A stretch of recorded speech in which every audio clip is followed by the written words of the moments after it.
खूबसूरत शॉट हो गया, खूबसूरत शॉट हो गया। ये भी म्यूजिक डालेगा तू इसमें।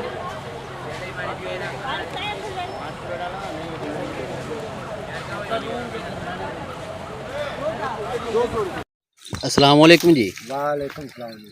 की नाम है ਤੁਹਾਡਾ? मेरा नाम रफीक है जी। अच्छा, रहाइश ਤੁਹਾਡੀ कित्थे आ? 83 83 ਕਿਹੜਾ? आने वाला। अच्छा 83 ਆਣੀਆਂ ਵਾਲਾ। ਇਹ ਸਾਰਾ ਮਾਲ ਆਪਣਾ ਹੀ ਹੈ ਜਿਹੜਾ ਚਰਾਉਂਦੇ ਪਏ हाँ ਨੇ? जी। ਅੱਛਾ, ਇਹ ਪੱਠ ਜਿਹੜੀ ਫੜੀ ਫਿਰਦੇ ਇਹ ਕੀ ਕਿੰਨੇ ਦੀ ਵੇਚਣੀ ਹੈ? 1,10,000। ਅੱਛਾ, ਕਿਹੜੀ ਪੱਠ ਹੈ? ਨਸਲੀ ਦੱਸੋ ਇਹਦਾ ਨਸਲ। देसी पास खंडी। ਅੱਛਾ, ਦੇਸੀ ਕਿਹੜੀ? खंडी खंडी। ਹਾਂਜੀ। ਅੱਛਾ, ਕੀ नागरिक। ਇਹਦੀ ਕੀ ਖਾਸੀਅਤ ਹੈ? ये बड़ी नामी ग्रामी मां दी है। अच्छा। 4 किलो दूध देंदी 5। ਕਿੰਨਾ? 4 किलो। ਮਾਸ਼ਾਅੱਲਾ 4 ਕਿਲੋ ਦੁੱਧ ਇੱਕ ਟਾਈਮ ਦਾ ਕਿ ਦੋਵਾਂ ਟਾਈਮਾਂ ਦਾ? एक टाइम का। अच्छा, एक टाइम का माशाअल्लाह, फिर तो बड़ी गल है। ये एन करो ना, ਇਹਦਾ ਮੂੰਹ ਐਨ करो, एक मिनट।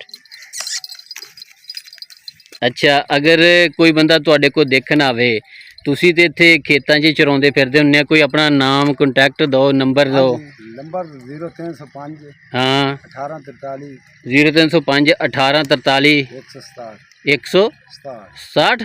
हाँ जी। ठीक हो गया। या माल माशाअल्लाह इन्हों का बड़ा सोहना वा। है जी पट्ठ की इन्होंने कीमत दसी आ। अगर किसी भाई नूं जरूरत होवे तो भाई इस नंबर पर रबता कर लियो जी।